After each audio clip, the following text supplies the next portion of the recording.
Alright, it feels great to be able to use the Gibson V for a lesson, and I thought this one was perfect because we're going to be talking about the 11 licks that you need to pretty much play every solo off of Kill 'Em All by Metallica.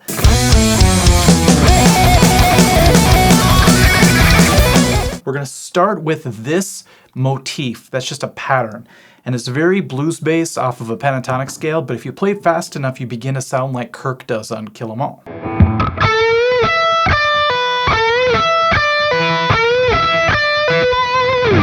So that's the basic idea. You're doing the bend on the 3rd string, jumping to the 1st string, hitting the 12th fret, pulling off on the 2nd string, 15th fret to 12th fret. We're just going to make that into a circular pattern and speed it up slowly. Here we go.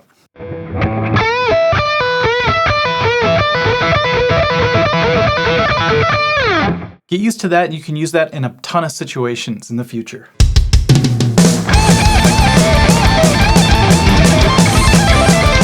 Technique number 2 is basically a unison bend, but broken up, so I call it a staggered unison bend.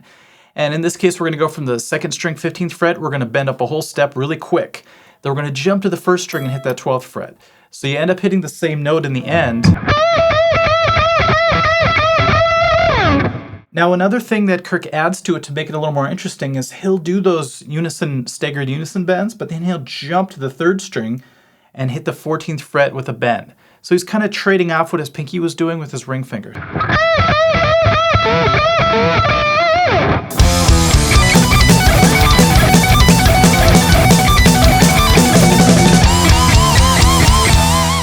The 3rd technique is something he uses throughout his entire career, and he uses it on every single solo in Kill 'Em All. So get really used to this concept. We're just going to make it circular once again. We're going to be on the 1st string.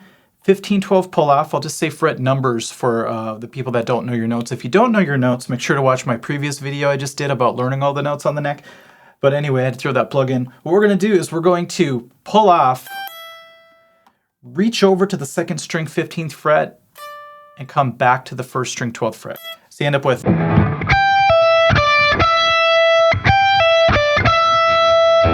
just a set of 4 notes. Now what we're going to do is we're going to speed that up, and I have a weird way of picking this. I like to do economy picking, so I do a lot of down down, you'll see, but I believe Kirk does down up.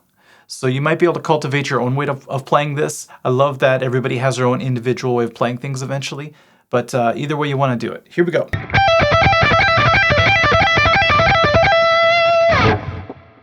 So that's with the economy picking version. With Kirk picking, it goes like this. Now we have to expand on that idea in order to cover all our bases for the solos. We're going to keep going down the minor pentatonic scale, in this case in E minor, and we're going to go here to the 2nd string and the 3rd string. So when you get to the 3rd string, now we have to hit the 14th fret when we come down. So it's going to be...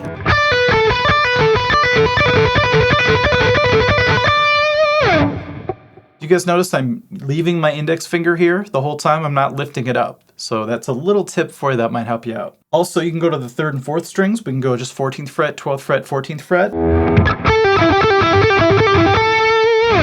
Highly recommend that because Kirk does that a ton on Kill 'Em All. Then start to vary them, move them around a little bit. See if you can play one of each and just kind of go in a sequence like...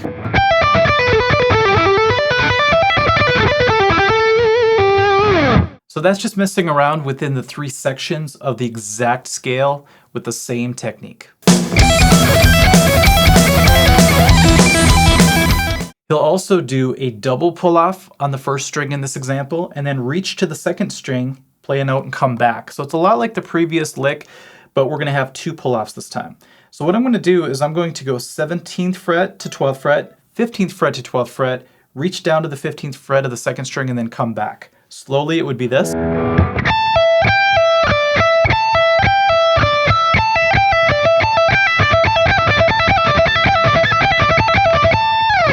You could also play it on different frets. So you can go 15, 14, reach down to the 14. He actually does this in one of the solos, but he does it back here. So he goes... It could sound incredibly fast because you have those 2 quick hammer-on and pull-offs. So it really starts to sound like legato, but you could still give it that attack by picking the other notes.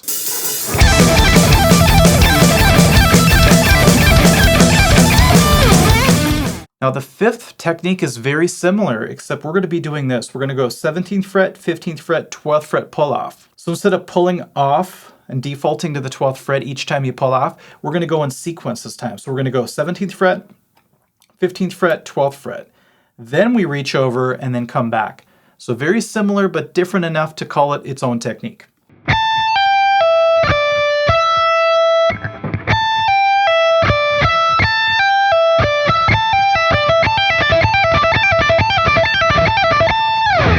Does that sound familiar? That's actually in the song Whiplash.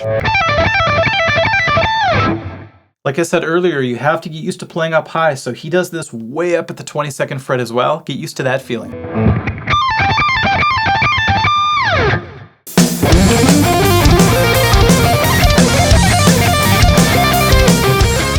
Since Kirk loves to play at the high end of the scale a lot, I think he tries to balance it out by jumping to the lowest part and then coming back up once in a while, just to give it some contrast, some balance, and it really is good for the ear, because if you hear too many high notes, you get kind of, not tired of it, you just get used to it. So changing it up is a good idea. So what he does is he jumps to the lower part of the scale, moves back a pattern. So if you know your minor pentatonic scale patterns, you probably know that this looks like a big box shape, right? The old box everyone talks about. But then there's one right behind it that connects. We did a video on this a long time ago, I forgot what it's called, but anyway, just look up pentatonic boxes, you'll understand. So since we're in E minor pentatonic, the pattern that comes before this one is shaped like this, so it's like a square right behind the main pattern. We're actually going to slide into that square, going to the 12th fret of the 6th string. I'm going to do a certain picking pattern, and then slide my way up to the main pattern right here.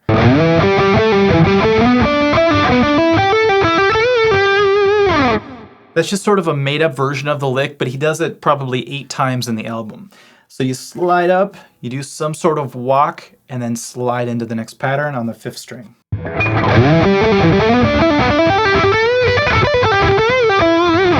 Whatever he does afterwards.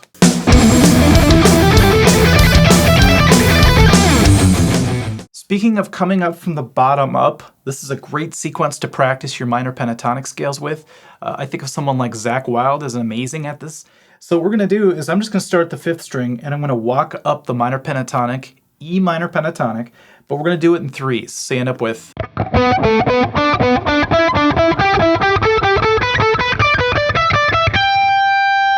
With enough practice, with a metronome, let's say, and getting your alternate picking to really stick on this one, you should be able to do this pretty swiftly, and it sounds great.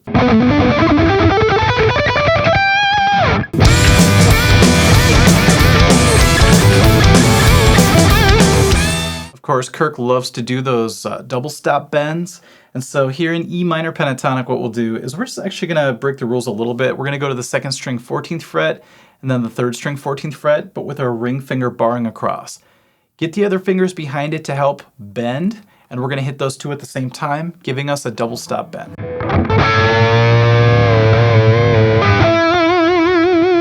Doesn't that just scream Kirk Hammett?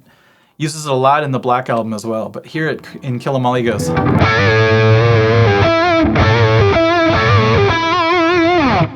So that's one of them. Another one he likes to do is what I call the country bend. So we're going to go to the 2nd string 15th fret, hold that down, while we go to the 3rd string 14th fret and bend that up. We get this sound.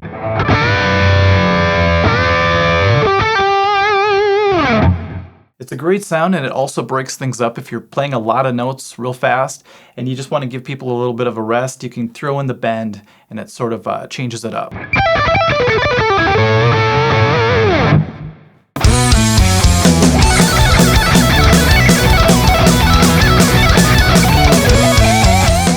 There are some pretty insane pull-off sequences you also have to do. So let's focus on the ones that he uses the most on the album. So we're going to just do a pull-off to a pull-off, but it's only going to be on a single string this time. So we don't have to reach over to the 2nd string. If anything, we might be incorporating an open string eventually. So let's go ahead and do really fast pull-offs in sequence and see how it goes.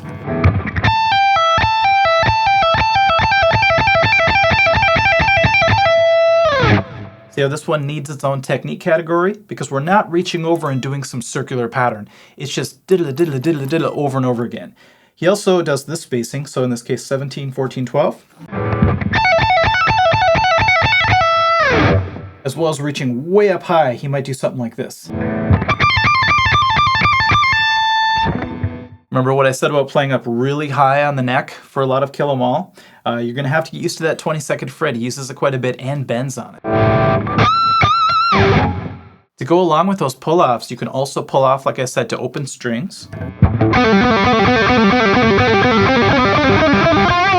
There's some of that going on. And then you could also just do single pull-offs on open string.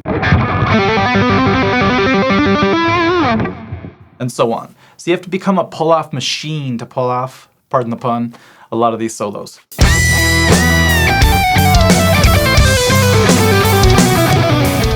So I was debating on whether or not to include this next lick in this video because he only uses it on one song primarily, but it's such a great exercise, and then he ends up using it on other albums, Ride the Lightning, Master Puppets, and Justice for All, namely.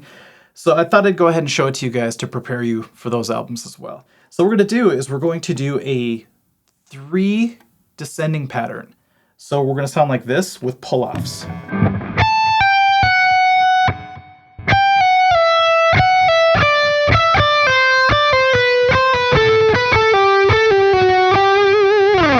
We're just walking down the E minor diatonic scale. So you end up with, if you speed it up,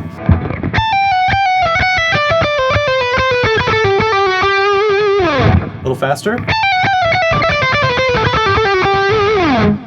Does it sound familiar? So get that down. Remember, I'm doing pull-offs whenever possible. When I switch strings, I have to pick, but anytime I can get away with doing a pull-off, I'll do it.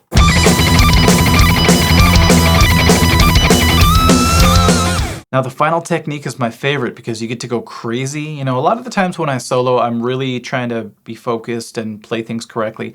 But Kirk has a way of just exploding into some of these techniques. And this one in particular, you could tremolo pick while pretty much creating chaos with your fretting hand.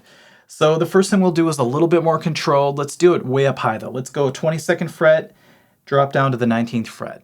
So the 19th fret is your primary note, but we're gonna stab that 22nd fret every chance we can. Had to throw that bend in there because you're gonna have to do that. Now, whether you use your pinky or your ring finger, it's up to you. It's kind of hard when you're standing and playing to use your pinky on that part for some reason.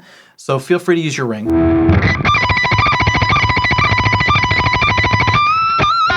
Such a cutting sound. Now, we're gonna do what's called chaos picking. We're gonna tremolo pick, and all I'm gonna do is I'm going to just descend randomly. He does this in Seek and Destroy, and it's such a cool thing to add to your playing. Just adds some destruction to what you're doing. Does that sound great? It's fun too. Isn't that fun, the crazy randomness of it all? So it's one of the few times you can just throw your cares aside and just go to town and hopefully end up with a cool sounding lick. With those 11 licks, you should be able to play 95% of the solos on Kill 'Em All. Let me know how it goes, and let me know if you have any other favorite licks from that album. I know there are a few places where you really have to play some exotic licks, so I'm not saying that Kirk Hammett is being basic just because he's using a handful of licks for the whole album. In fact, I love the fact that he's able to do that he's able to expand it and use it in many different ways in different situations and keeping it exciting. So yeah, let me know how it goes for you guys, and we'll catch you at the next lesson or live stream. Okay, bye.